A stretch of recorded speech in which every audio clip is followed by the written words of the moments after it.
Muy buenas tardes, sean todos bienvenidos a su programa En la Iglesia, un programa para conocer, amar y defender el cuerpo místico de Cristo, la Iglesia Católica. Muy buenas tardes, Andrea.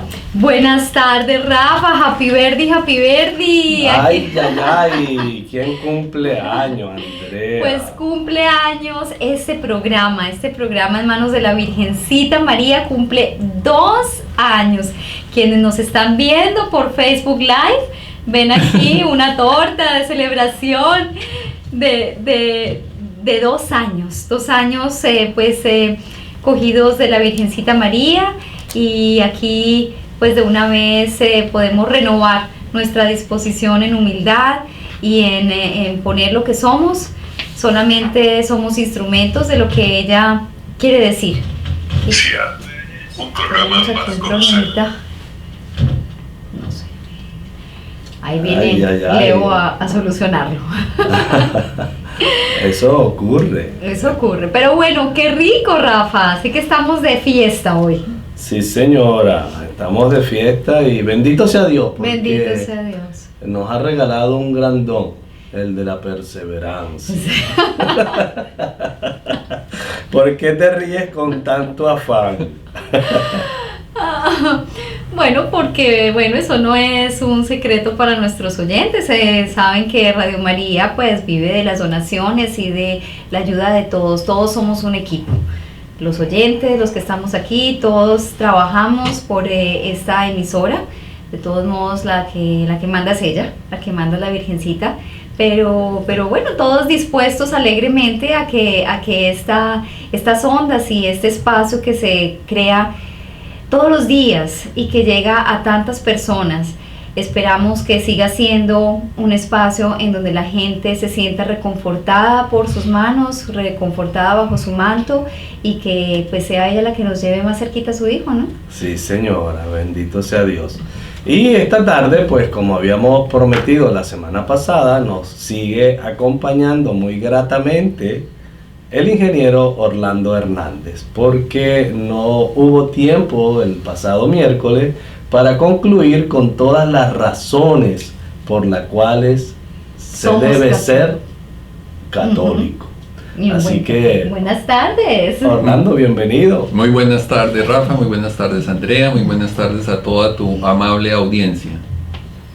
Pues no, acá felices de volver a tenerte y profundizar un poco más de este importantísimo tema, y es por qué somos católicos, por qué debemos ser unos buenos católicos. Así que vamos a empezar este programa con la oración para ponernos en manos de Mamita María. Y la haces tú, Andrea. Bueno, en el nombre del Padre, del Hijo, del Espíritu Santo. Amén. Espíritu Santo, esposo de María, la Virgen, la Madre de Dios, te pedimos que vengas a nuestros corazones, a los talentos que el mismo Señor puso en nosotros, los ponemos a tus pies humildemente, y te rogamos que en este espacio de 1 hora estés tú presente, estés tú a través de nosotros, diciendo lo que tú quieres que digamos, lo que tú quieres que nuestros oyentes escuchen, y quién más que en las manos de Mamita María para que así sea. Te damos gracias por estos 2 años, Virgencita, porque nos has permitido servirte, amarte y aprender muchísimo. Lo digo a manera personal, he aprendido muchísimo, y tú eres la que nos has dado ese gran regalo. Por favor, permanece con nosotros y quédate siempre en nuestro corazón, dándonos sed de tu Hijo. Amén. Amén. Yo quiero aprovechar y extender la oración por la salud de una de nuestras oyentes, Mirta, quien nos pide que por favor oremos por su salud, y nos escucha desde Barcelona. Lo que no sé es si es Barcelona, España, o Barcelona, Venezuela. Ay, Venezuela. Así que Mirta, si puedes aclararnos eso, y estás en nuestras oraciones y en la de nuestros oyentes que también son solidarios, y donde en el cuerpo de Cristo sufre uno, sufrimos y nos apoyamos todos. por tu salud, nuestra oración, Mirta. Bueno, pues retomando la semana pasada, en el tema que ya lo anunciamos, el de por qué ser católico, si mal no recuerdo, dimos 11 razones por la cual podemos ser mejores católicos. Y voy a hacer un pequeño resumen y tú me corriges. Claro que sí. Me corriges. Una cosa que me parece importante, esta lista que yo he armado no es única, o sea, no quiero que la gente se quede con la impresión, son 11 o 15 o 18 o 20 las razones, o sea, son muchísimas, sino que hay que seleccionar algunas y pues las que de pronto a mi juicio tienen mayor relevancia. Mayor relevancia son estas. Bueno, en primer lugar, la Eucaristía, la misa, porque es bíblica, por su consistencia, por la presencia real de Cristo. La segunda, hablamos de la Virgencita y toda su misión de intersección. La tercera, la oración. Cuarta razón, los sacramentos. El quinto, el papado. El sexto, la antigüedad de la Iglesia Católica. Séptima, porque nosotros somos la Iglesia de la Misericordia. Octava, el sacerdocio. Novena, la santidad. Décimo, los milagros. Y 11, la intersección de unos por otros. ¿Me quedó alguna, Orlando? No, pero de pronto para alguien que no nos oyó en el programa, un pequeño resumen, si quieres, de... Arranquemos. Bueno, la misa. ¿Por qué no nos das unos 3 punticos? ¿Por qué la misa es una de las razones que debemos defender los católicos? Bueno, la Eucaristía pues es el centro y el eje de nuestra vida cristiana. Primero que todo, totalmente bíblica, donde nos nutrimos, donde nos congregamos. La misa es ese punto donde no existen razas, no existen condiciones, no existen clases. En este país que tuvo esa esclavitud, que tuvo esa segregación racial tan impresionante hasta hace 30 años, 40 años, la iglesia jamás discriminó. O sea, la iglesia fue el único lugar donde se sentaban negros y blancos en la misma banca, cosa que salían de la iglesia y a partir de ahí se montaban en el bus en una banca los unos y los otros. Y entonces la iglesia es ese sitio donde nosotros nos nutrimos, donde recibimos la Eucaristía, donde recibimos la palabra del Señor, donde el sacerdote nos explica, nos guía de todo. Entonces la misa es el centro por excelencia, totalmente bíblica, cosa que no tiene, esa estructura no la tiene ninguna otra religión establecida. Entonces la misa, la Eucaristía es fundamental, es un distintivo grandísimo versus otras. Y la principal razón, pues, que es el punto de encuentro real con Cristo, ¿no? Correcto. Donde está Cristo real en la forma de la hostia, ¿no? Y por una orden de Él. Es decir, ha pasado la historia de la iglesia cumpliendo la orden que Él dejó. Hagan esto. En memoria. Hagan esto. Y la iglesia no ha hecho otra cosa sino hacer eso. Exactamente. Y presencia real de Presencia Cristo, y lo que les decía, otro día podemos hacer un programa entero para demostrar que eso es no es un dogma de fe que tengamos que aceptar ciegamente, sino que existen unas razones lógicas que podemos procesarlas para convencernos de que Cristo está presente en esa Eucaristía. Bueno, la segunda, la Virgencita María. Pues qué belleza que tenemos madre en nuestra iglesia. O sea, tenemos, ahorita que tuve en tu oración me acordaba pues que María también tiene ese rol trinitario. María es esposa, es madre y es hija al mismo tiempo. Y es una belleza que nuestra iglesia tenga una mamá, ¿no? O sea, ¿cómo es un hogar sin una madre? Es frío, o sea, quienes todavía tienen la fortuna de tener su madre viva o que están todavía en un hogar compartiendo con la mamá y todo, nos acordamos en nuestra infancia lo lindo que el rol tan fundamental de la madre dentro de nuestros hogares. Pues muy bien, la Virgen tiene también ese toque tan especial, tan delicado, tan tierno, que agrega, ¿no?, esa parte de ternura, esa parte de comprensión, de apapuchar a nosotros, a sus hijos y de todo. Entonces la iglesia tiene esa riqueza que la gente la entiende mal, porque lo que dio origen para cuando yo quise tratar de armar una lista, era que la gente decía, que lo que nos diferenciaba del resto de las iglesias cristianas protestantes era, bueno, la Eucaristía, que ya la hablamos, que para nosotros es la presencia real de Cristo, y la Virgen. Pero la gente decía la Virgen y ni siquiera como que lo entienden, pero lo que tenemos y que forma parte de nuestra riqueza, nuestra iglesia, es la intercesión de Mamita María para con nuestro Padre. Y yo recuerdo que creo que todos lo hemos hecho cuando chiquitos, había cosas que sabíamos que teníamos que ir primero donde la mamá para que ella hablara con el papá y finalmente nos dieran el permiso. Y había otras que sí podíamos ir directamente donde el papá y nos daban el permiso. Entonces igual tenemos esa riqueza. Nadie ha dicho que la Virgen es la única fuente para llegar a Cristo. Es una fuente, un camino, y pues es un camino que nos da una riqueza impresionante. Pero es el camino más seguro. Ah, bueno, es un camino... Bueno, y si vamos un poquito más allá, pues la función corredentora que tiene la Virgen, ¿no? En la razón pasada hablábamos de la misa, de la presencia real de Cristo, quien es nuestro Salvador, y la Virgencita en este punto que estamos ahora, con su función corredentora. O sea que, pues finalmente todos buscamos eso, ¿no? La salvación.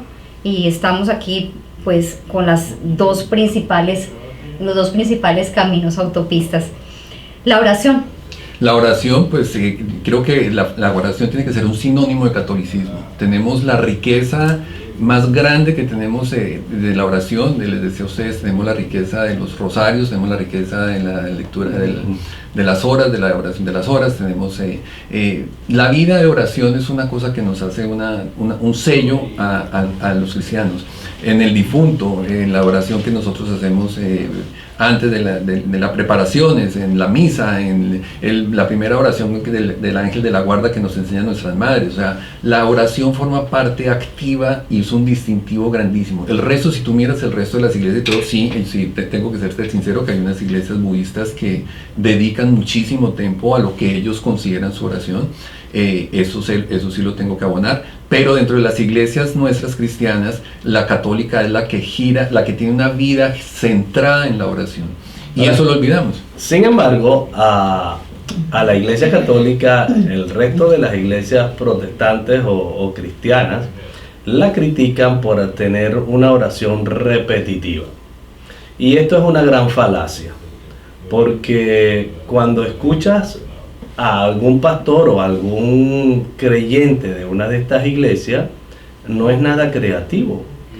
Si hay un factor común o un denominador común en esas oraciones, es que repite enésima vez Señor, Señor, Señor, Señor, Señor, Señor, y nada de lo que diga es original, porque todo está dicho. O sea, claro, que la crítica de la repetición es absurda, pero adicional si recordamos, en el Apocalipsis tenemos la señal de la repetición, porque ahí vemos cuando los ángeles llevan siglos diciéndole gloria a Dios en el cielo, y lo repiten y lo repiten y lo repiten. O sea, la repetición es una cosa que es bíblica. Sí. Es bíblica.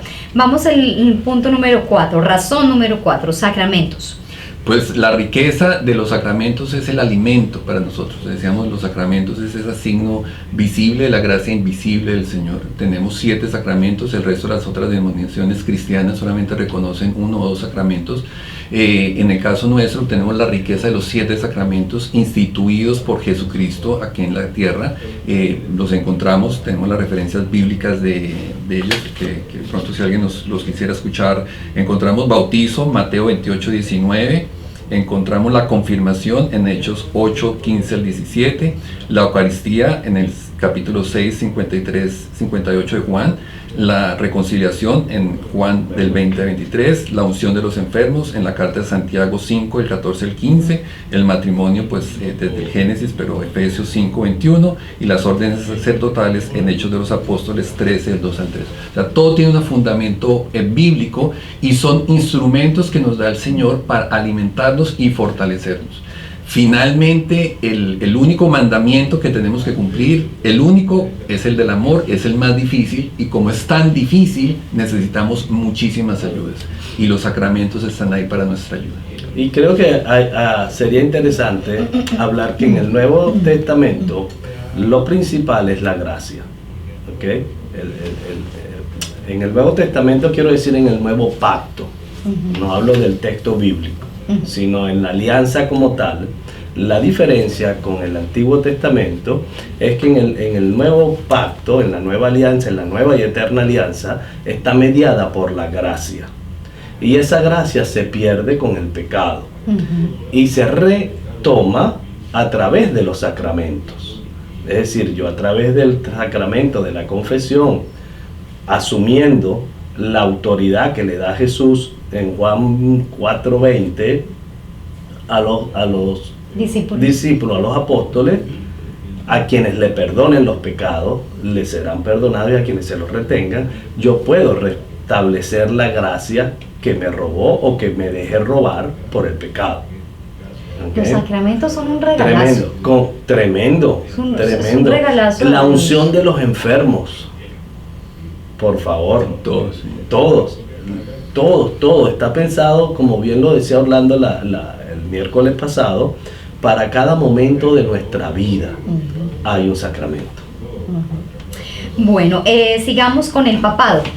Pues es una estructura, o sea, yo decía, y lo digo siempre a manera de chiste, pero es cierto, hasta el crimen se organiza para ser más efectivo en su acción criminal. La iglesia se organiza porque tiene que tener una estructura, y la tenemos, gracias a Dios. Si nosotros vemos el resto de las denominaciones religiosas, budistas, islamistas, protestantes, ellos no tienen unos líderes claros y establecidos con quien uno pueda tender puentes.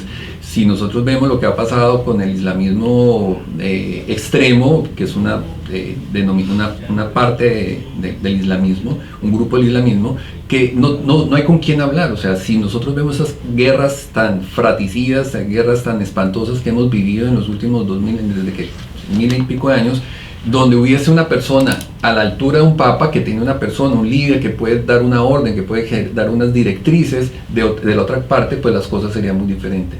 Tenemos una estructura que nos permite un papa que nos está alimentando permanentemente, que ha permitido que esa iglesia siga evolucionando en la manera, no como la gente lo quisiese o lo sugiere o lo pide a su manera. Esto no es un club, pero sí un papa que ha venido, el papado ha permitido que vaya dándonos guías a medida que los tiempos van avanzando, los tiempos van cambiando. Entonces, sí es una iglesia que se va adaptando a un pensamiento para podernos, dentro de la moral de la iglesia, dentro de las escrituras y enseñanzas de Dios, de Cristo, poder darnos a nosotros unas guías de cómo comportarnos, de cómo actuar en los tiempos actuales. Entonces el papado es una figura fundamental, no la tiene ninguna otra iglesia, un papado claro no la tiene, entonces es una gran ventaja que tenemos versus otras iglesias. Y también establecido por el Señor, porque Exacto. el Señor dejó a Pedro, le entregó Como las cabeza. llaves, ¿ok? Y además le dice claramente, he orado por ti. ¿Okay? Para que Satanás ha pedido permiso para sacudirlos como se sacude el trigo, y yo he orado a mi Padre por ti, y tú cuando vuelvas pastoreas mi rebaño y vas a tomar cuidado de tus hermanos. Y eso es lo que ha hecho los papas. Y ha seguido la continuidad, porque Judas fue reemplazado por Tobías, pues cómo por Matías, cómo no haber sido reemplazado pues el papel del rol del papa. Y ahí yo recuerdo que hacía pues agregaba algo más. Estaba pensando también en este momento, mientras tú hablabas, Orlando, en esa riqueza que tenemos en el catecismo. O sea, más, el catecismo es como una enciclopedia para el católico. Uno busca, esa la tengo, la vamos a esa. Bueno, entonces dejémosla ahí. Listo, sigamos. Antigüedad. Pues fundada por Cristo. Cualquier otra iglesia protestante, empezamos a remontarnos al año 1500, o sea, nosotros tenemos 2000 años de antigüedad. En una licitación pública, cuando piden las ofertas, la antigüedad da un sello de tranquilidad, de calidad y de todo. La nuestra no solamente tiene que fue fundada por Cristo, el resto de las otras iglesias, yo mencionaba personajes que ni los conocemos bien ni sabemos quiénes eran, pero fundada por Cristo y con 2000 años de antigüedad, pasando por periodos, ahorita hablamos con Rafa, que demuestran que el Espíritu Santo es quien está al frente de nuestra iglesia. O sea, hemos pasado 2000 años donde ha habido momentos muy críticos de la iglesia, hemos sobrevivido, hemos evangelizado a pesar de todas las pronósticos de la evangelización de México, por ejemplo, que para mí es una prueba fehaciente de que la iglesia la maneja el Espíritu Santo. Le decía a Rafa que cuando yo hablo de Nuestra Señora Guadalupe y de todo ese milagro tan lindo de la guadalupana, coge tú unos indios que tenían sus dioses y acepten un Dios que nos traen los españoles, pero esos españoles violaron a mi mamá, a mi papá, a mi tía, mataron a mi primo, a mi hermano y todo, y aún así yo le acepto que su Dios es mejor que el mío. Eso humanamente es imposible de aceptar, si no es el Espíritu Santo el que está realmente dirigiendo. O sea, las evangelizaciones en América Latina, que fueron unas barbaridades impresionantes, y aún así se logró gracias al Espíritu Santo. O sea que... Y hay otro elemento que también no podemos dejar de mencionar, y es la herencia apostólica o la sucesión apostólica. Es decir, aquí no es que yo me inventé un día en el garaje de mi casa abrir una iglesia. Es que yo puedo, desde el sacerdote que me bautizó, llegar a Pedro. Porque ese sacerdote que me bautizó, el obispo fulano, le impuso las manos. Y a ese obispo, otro obispo le impuso las manos. Y yo voy en una acción retrospectiva y llego a Pedro. O sea que no hay una discontinuidad, sino todo lo contrario. Hay un hilo conductor que tiene nombre y apellido, Espíritu Santo de Dios. Así es. Listo. Sigamos, razón número 7, la Iglesia de la Misericordia. Pues decíamos que la iglesia, no existe ni la Cruz Roja, ninguna otra institución caritativa, generosa, que haya ayudado, socorrido a toda la humanidad desde que existe la iglesia como tal. Existen hoy en día hospitales, o sea, si ustedes si miramos la época de Jesús llegaba a un pueblo a sanar y él no iba y decía, bueno, ¿dónde está el hospital para ello allá a sanar enfermos? Los enfermos estaban tirados en la calle, y sí, porque a los gobiernos y a los reyes y a los emperadores les ha importado la gente, o sea, le importa la gente que le pague sus impuestos y no más. Ha sido la iglesia la que ha precisamente fundado hospitales porque ha hecho esa acción de misericordia por los demás. Eso se ha hecho con dinero. ¿Han habido abusos? Claro que han habido abusos. Pero la Iglesia de la Misericordia ha sido eso, es unas cifras enormes de ayuda en todo lo que en los campos de la gente que ni siquiera se mete, leprosorios, ancianatos, colegios. Un hecho real. ¿Quiénes toman cuidado de los enfermos de SIDA en los países más pobres del África? Los sidatorios, y eso es de la iglesia. O sea, aquí mismo, en este país tan rico y de todo, aquí vemos la acción de la iglesia en todo. Entonces, la Iglesia de la Misericordia. La Iglesia de la Misericordia. Octavo, sacerdocio. La figura del sacerdote es hermosa, es unas personas que entregan su vida por amor y saben de amor, o sea, son quienes más saben de amor, más que cualquier pareja enamorados. O sea, un sacerdote es irreemplazable porque está en sus manos conceder el perdón, está en sus manos hacer la transubstanciación del pan y del vino. Es gente muy preparada, gente que estudia 7 años mínimo, dependiendo en qué seminario, dependiendo de los países, pero mínimo 7 años. Ellos estudian sociología, estudian sexología, estudian economía, estudian filosofía. O sea, son gente sumamente preparada para lidiar con el hombre. Quien más sabe del hombre para mí son los sacerdotes. Y es una figura hermosa, bíblica completa, todo su accionar, todo su procedimiento, toda su preparación, todo eso obedece a una figura bíblica. Hay quien alguna vez decía, bueno, pero ¿por qué los mártires? ¿Pero por qué se dejaron matar? ¿Por qué hay tanto mártir en la Iglesia Católica? ¿Por qué todos los santos, o la mayoría de santos, o muchos, se han muerto de una manera trágica? ¿Y por qué?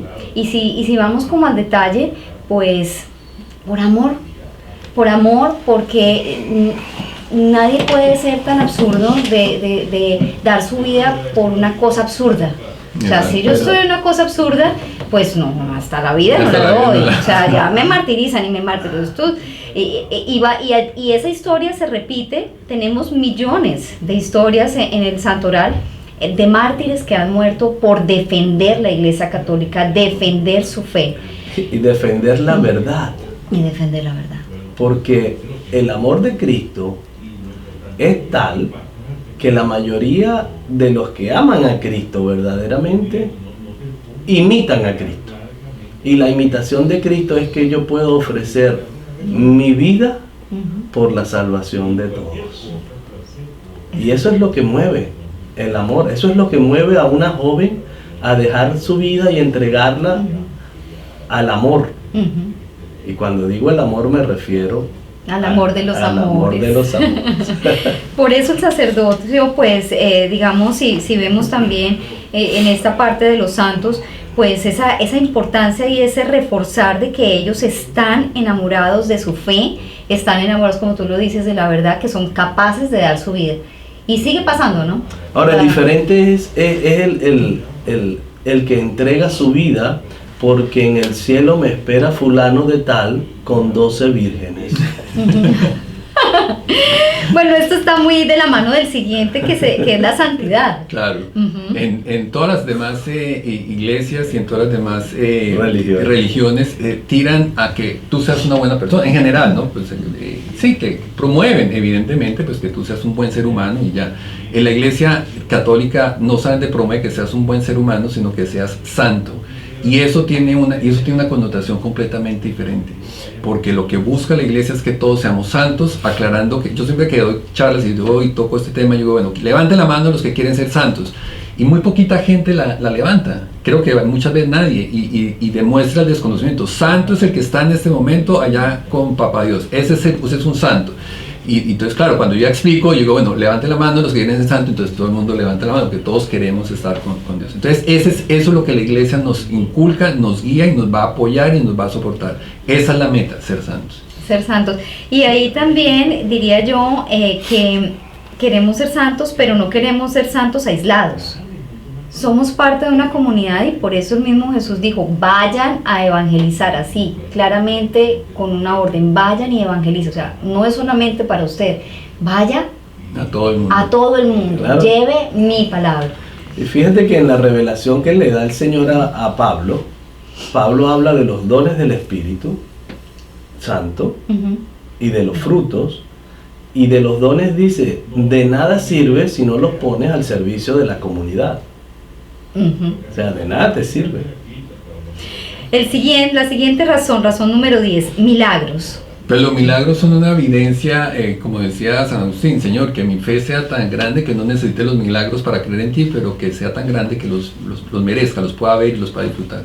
Pues estamos llenos de milagros, pero la iglesia tiene una serie de milagros hermosos de poder entender, los milagros eucarísticos que los decía, que son señales que el Señor nos da, a veces nos regala, no entiendo realmente qué es lo que a veces pretende recordarnos o buscar, pero que a veces como que se les sueltan así sus cositas interesantes para que nosotros aquí nos desquiciemos la cabeza y tratar de entender qué es lo que está pasando. Pero eso nos recuerda, sí, de que tenemos una iglesia con un Dios vivo, un Dios que actúa en nosotros, que sigue actuando, que interactúa, camina con nosotros, vive con nosotros y entre nosotros. Y entonces los milagros son esas señales, no solamente la sanación de un ser querido, ¿no? Los milagros eucarísticos, el manto de la Virgen de Guadalupe, que a la ahorita son unas cosas milagrosas que no tienen explicación, están ahí, y bueno, y forma parte de nuestra riqueza, que no tienen las demás iglesias. Yo quiero expresarle a nuestros oyentes que en la página de En la Iglesia, en Facebook, Ujú. voy a colgar un video de un milagro. Y es un milagro muy simple. Resulta que hay un perro, pastor alemán, entrenado por los marines de los Estados Unidos para detectar vida en desastres, Ujú. para buscar sobrevivientes. Y ese perro, yo no sé cómo llega a una iglesia y está en la posición que él asume cuando hay alguien con vida enfrente del sagrario. Qué Es decir, hermosura. el perro está sentado en la posición con las orejas como él las pone, Ujú. enfrente del sagrario, manifestando que allí hay alguien que está vivo. Qué hermosura, qué hermosura. Me acuerdo también del milagro de San Antonio de Padua, el del burro. El del burro, es lindísimo. De la para, mula, sí. para quien no lo conoce, está San Antonio, alguien le dice que no, que en la Eucaristía no está la presencia viva de Jesús, entonces le dice, bueno, vamos a hacer un reto entre usted y yo. Usted va a poner a su mula, yo voy a poner a mi mula en ayuno, y usted va a poner, eran dos mulas, no recuerdo bien eso. Bueno, vamos a encontrarnos en un punto, creo que eran 8 días, y él puso, San Antonio puso su mula en ayuno, 8 días sin comer la mula. Cuando llegan al punto de encuentro, San Antonio coloca la hostia consagrada y la mula se hinca. Al lado le pone el heno y al lado coloca la hostia consagrada. Y la mula No se come, hinca, no come, sino se hinca ante la Eucaristía. En adoración ante el Señor. Es un milagro lindísimo. El número 11, la intersección. Pues la intercesión es esa capacidad que nos da nuestra iglesia de acudir a diferentes mecanismos, como hablamos cuando la Virgen, pero no solamente eso, sino los santos también.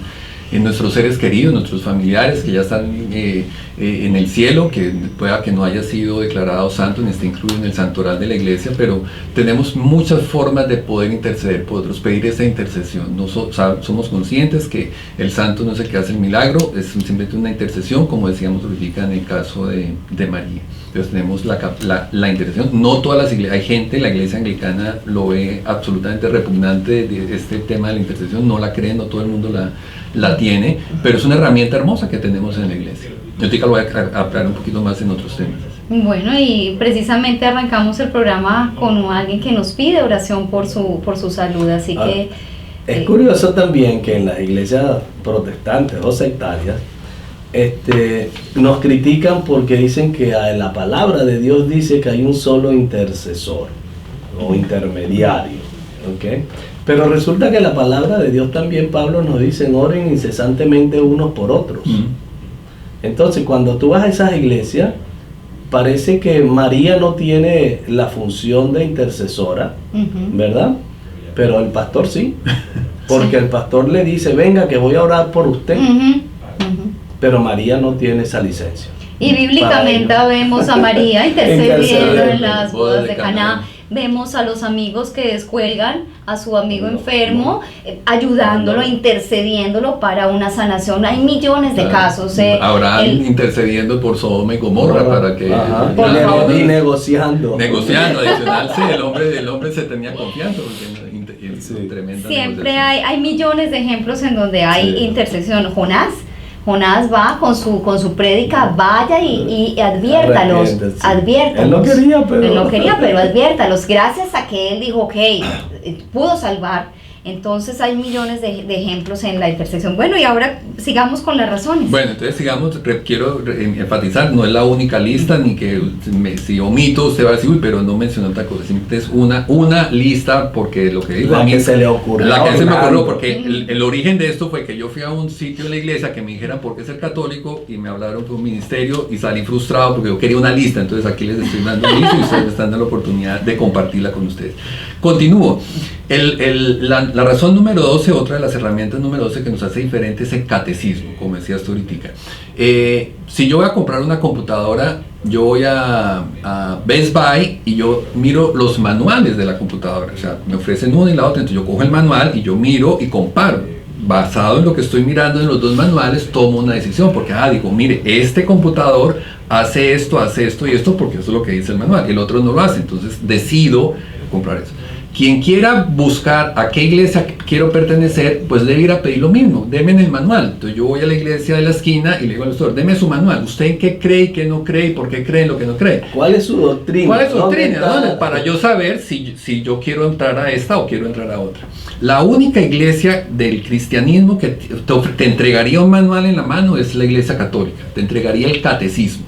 El catecismo es el compendio de todas nuestras creencias, de lo que creemos y por qué creemos en eso que creemos. O sea, no solamente es, aquí está, es todas las razones, vamos a encontrar bíblicas. No es un adendo, que mucha gente piensa que el catecismo fue un adendo del hombre a la palabra de Dios. No, es un desarrollo. Los judíos tienen el Talmud, que pudiera ser el similar. El Talmud es la evolución de la ley, es como decir la jurisprudencia de la ley, es el Talmud, pero no tienen por ejemplo, si tú le preguntas a un judío, usted puede comer leche después de haber comido carne después de cuántas horas, y vas a encontrar muchas respuestas. Uno te va a decir 3 horas, otro 7 horas, el otro hasta el día siguiente.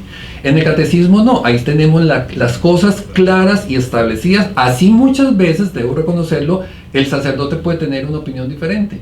Es triste ver que muchísima gente me dice, no, que la iglesia prohíbe la guitarra eléctrica. Y entonces, ¿de dónde sacó usted eso? No, es que el padre dice que aquí... el padre no le gusta la guitarra eléctrica en su parroquia. Como hay sacerdotes que no le gusta la percusión. Exactamente. Entonces, pero eso no quiere decir que la iglesia no acepte. Vaya y mire el catecismo, a ver qué dice. Entonces, todo lo que diga el catecismo es lo que nosotros creemos. Todo lo demás son opiniones, seguramente con buenas intenciones, pero eso es fundamental. Tener un manual por escrito de qué es lo que yo creo y qué es lo que no creo.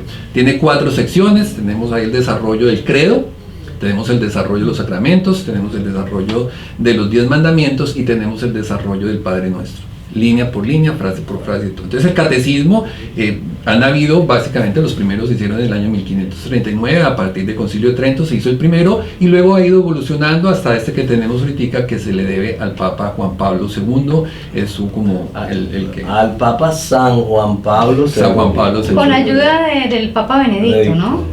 Con ayuda de... Se publicó, en bueno, momento, en el mandato de... Porque viene, eso fue una cosa que salió del Concilio Vaticano II y que lo puso en acción Juan Pablo II. Entonces tenemos el catecismo, que es una herramienta fundamental y distintiva. Ninguna otra iglesia te va a entregar el manual. La siguiente razón es que tenemos la Biblia. Entonces voy aquí, si voy a hablar de la iglesia protestante, tenemos la Biblia completa. Ellos no tienen la Biblia completa.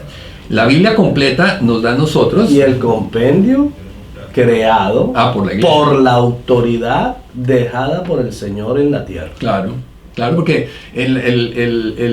la Septuaginta, que fue la traducción que ya está en la época de Jesús al griego, Jesús cita, de las citas que él hace, utiliza de los libros que están y todos los apóstoles la utilizan. Entonces tenemos la Biblia completa.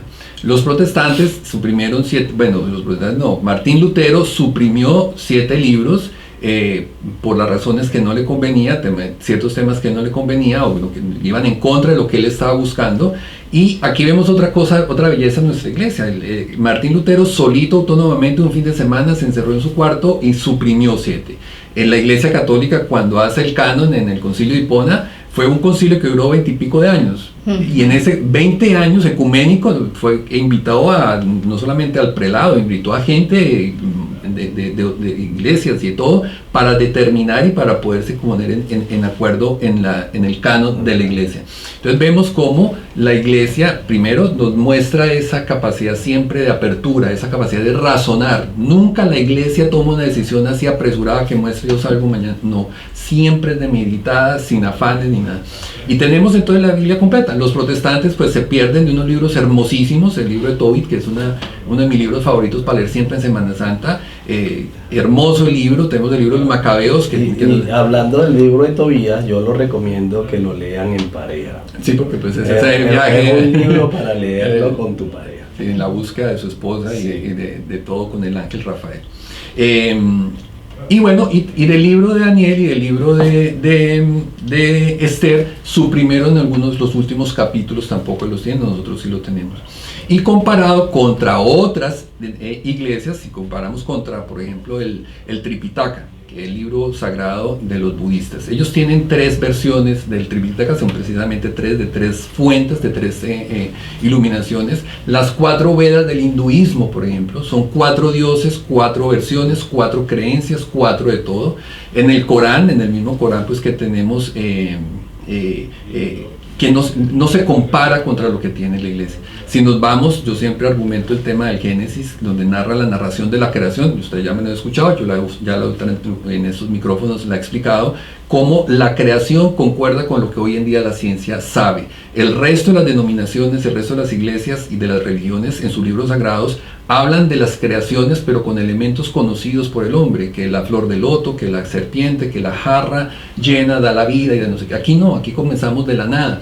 Y aquí pues podemos hacer otro programa y todo para mostrar cómo realmente la iglesia tiene el libro que ha sido guiado por Dios, la Biblia. Contra todo soporte adicional, todo soporte.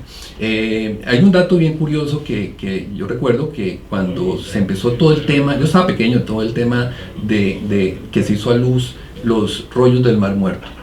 Y recuerdo que los canales de televisión, Discovery Channel, todo hicieron mucho boom alrededor de eso porque iban a desenmascarar la iglesia, ahora sí se va a saber realmente la verdadera raíz de la iglesia y de todo.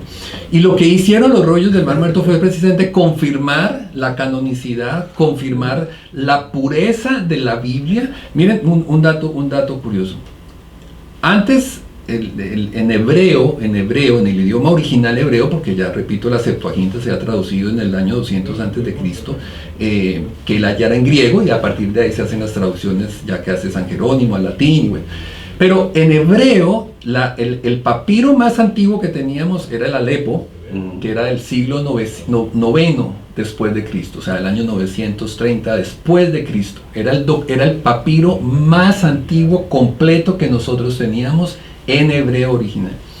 Cuando se hacen los descubrimientos del rollo del Mar Muerto y encontramos copias del libro de Isaías, que está datado del año 150 antes de Cristo, que en hebreo también. Cuando fueron a comparar del año 150 antes de Cristo con el manuscrito más antiguo, que tristemente se perdió un pedazo en un incendio, del año que el Códice Alepo, o sea, son casi 1000 años después, y no encontraron una sola diferencia, no una sola letra de diferencia en todo el libro de Isaías. Eso nos muestra cómo nuestra Biblia tiene un soporte histórico, interno, externo, de todo, que bueno, pudiéramos también hacer otro día otro programa de eso. La otra razón, los ángeles. Los ángeles, pues como nosotros decimos en el credo, creemos que el Señor hizo todo lo visible y lo invisible. Santo Tomás decía que así como la creación visible es inmensamente rica, 77.435.298 clases de peces, 75.225.200 clases de matas de banano, inmensamente rica. Él decía que la creación invisible debiera serlo también.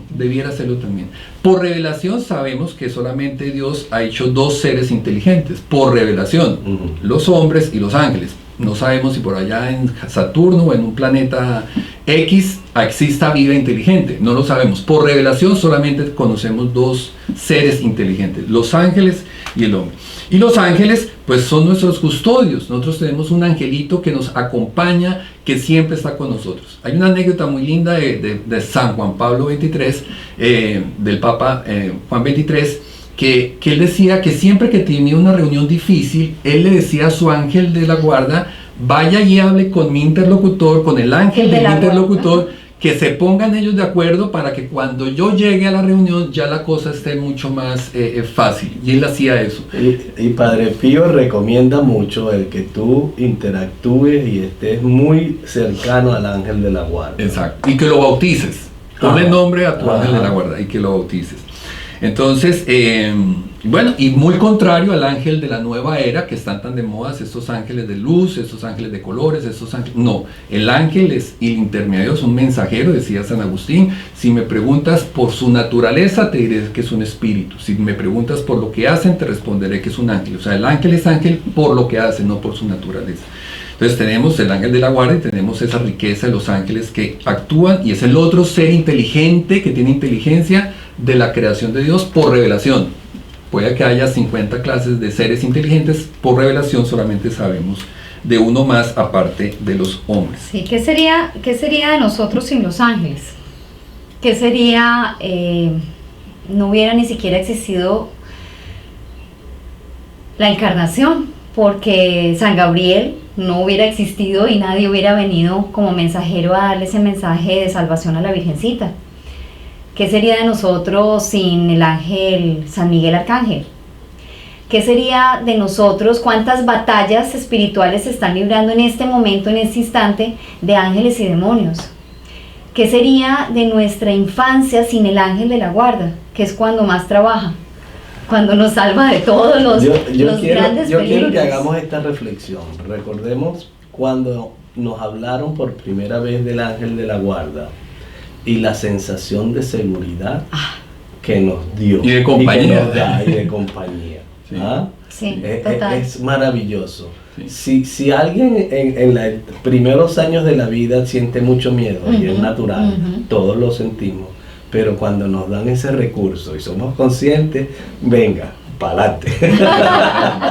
Y adicional, si bien es cierto que son seres espirituales, el mismo Pablo en la carta de los Hebreos dice, muchas personas han hospedado ángeles en sus hogares sin darse cuenta, sin saber. O sea, pueden tomar forma humana y conocemos miles de historias, nuestras mamás, todo el mundo estaba varada y llegó un angelito, no sé dónde salió, tenía precisamente, me arregló el problema, me ayudó, me esbaró, o sea, sin saber y nunca más lo volví a ver. O y sea, hasta barrigones aparecen ángeles. Y hasta barrigones. Entonces, 15. Los Ángeles, 15. Los Ángeles, 15. Los santos. Como en el deporte, o sea, si yo a mí me gusta el tenis y mi entrenador me va a decir, venga, vamos a ver videos de Federer, de Rafa Nadal, cómo juegan, dónde juegan, cuánto juegan, qué raqueta usan, qué se alimentan, o sea, me va a dar, ese es el modelo. Me va a decir, usted quiere llegar a ser un gran tenista, ahí tiene un modelo a seguir. Los santos son esas personas que nos sirven a nosotros como modelos. Cada ser humano es diferente en esa rica creación que hizo el Señor. Cada ser humano es independiente, tenemos nuestra individualidad y nos va a permitir a nosotros, si yo soy una persona sumamente racional, voy a encontrar un santo que fue una persona sumamente racional, que no fue esa persona pues que tuvo que hacerse martirizar, porque si a mí me cae gordo que el tema del martirio, no. Entonces también encuentro mujeres casadas que la gente piensa que ser santo no puede haber sido casadas, y casadas, ahí han habido esclavas, han habido reinas, han habido indias americanas, indios, Juan Diego, tenemos a gente que fue extremadamente millonaria, de ahí sale todo el mito de Papá Noel, de San Nicolás, que fue un santo, que fue sumamente rico y entregó su riqueza al pobre. Hemos entendido Santa Rita, que fue una mujer casada con hijos y todo, y con la problemática de un matrimonio. O sea, han habido niños santos de 14, 13 años que han entrado a su vida, estos cristeros, este niño de 14 años que fue en cristeros,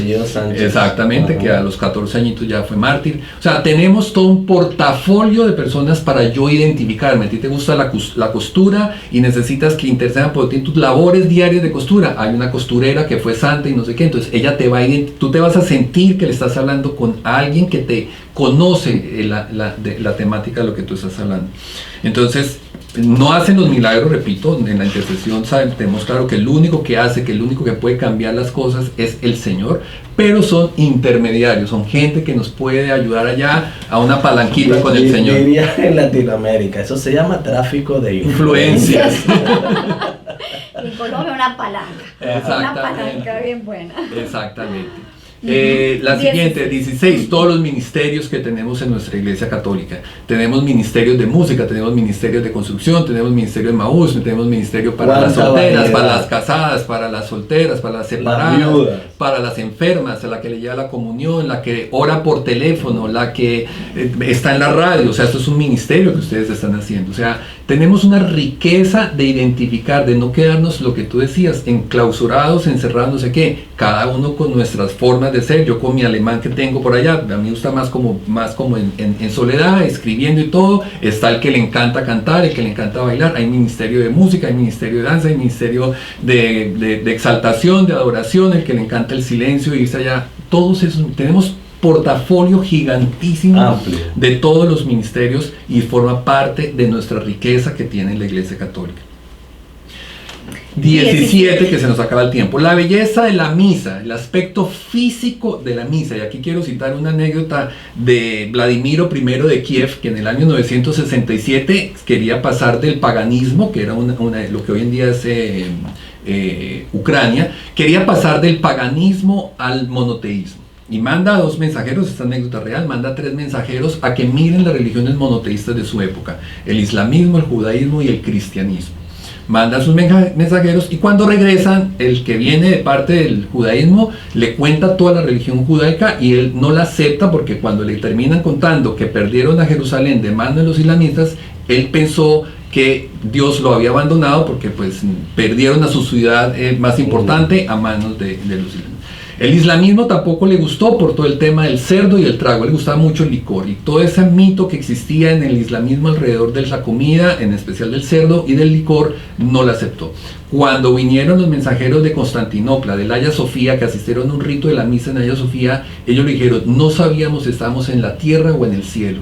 De la belleza de nuestra misa, del rito, de las vestiduras, de los lugares, del cuadro, de la música, de los sentidos, cómo se exaltan en una celebración de la misa. Cuando comparamos la belleza de nuestra misa con otras denominaciones que hacen unas cosas que da pena, es una cosa pues que no tiene ni ciclo de comparación. Y la conversión más grande, cito esta porque ha sido la conversión más grande al cristianismo por la belleza de nuestra iglesia física, de nuestra belleza, pues es una señal de que la belleza es un distintivo que tenemos nosotros dentro de nuestra misa. Hay que ir, es hermoso nuestra misa, hay que ir porque aquí, antes de que se me acabe el tiempo, la anécdota del militar y la novia, que es una pareja de novios y al hombre lo llaman a prestar el servicio militar, él va y todos los días el hombre enamoradísimo le mandaba cartas a su novia, y cuando tenía salidas se iba con sus amigos y todo, pero él era fiel mandándole cartas a su novia. Cuando termina de prestar el servicio militar, va donde su novia y se entera que su novia se había casado con el cartero, que era el que le estaba llevando las cartas del novio. Ya, hay que ir, hay que hacer presencia, eso de que solamente lejitos se van friando. Hay testimonio de eso, de haber hecho presencia de un gran teólogo proveniente del presbiterianismo, Scott Hahn, el autor de La Cena del Señor, de la Cena del Cordero, el cielo en la tierra. Ajá.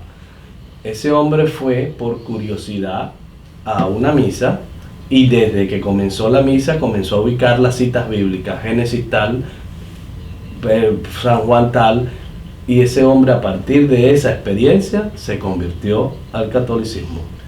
Su anécdota completa está en el regreso a casa y lo cuenta con la esposa.